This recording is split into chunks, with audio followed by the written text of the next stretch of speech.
On passe à Madagascar où la commission électorale indépendante a dévoilé cette semaine le calendrier des prochaines échéances électorales. Un référendum constitutionnel en juin 2027 suivi d'une présidentielle en octobre. Première étape, une réforme complète du fichier électoral qui démarrera fin juin.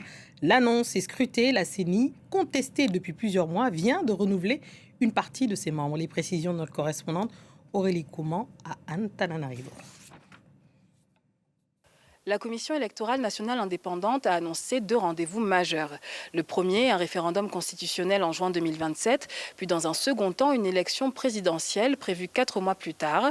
Mais avant cela, l'institution doit s'atteler à un chantier monumental, reconstruire entièrement le fichier électoral. L'opération devrait durer 11 mois et tous les fichiers déjà existants seront supprimés.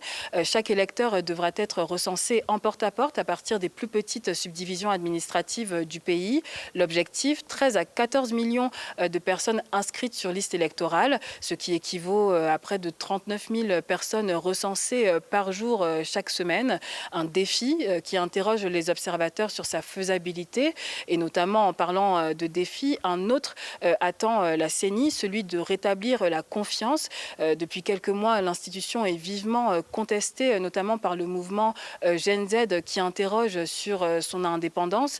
Un événement récent a soulevé ces interrogations. C'est la visite de Thierry Rakotonariv, le président de la CENI à Moscou. La Russie en a profité pour proposer son soutien à l'organisation des scrutins 2027. Un déplacement diplomatique donc qui interpelle à l'heure où un rapprochement diplomatique accéléré s'opère entre les deux pays.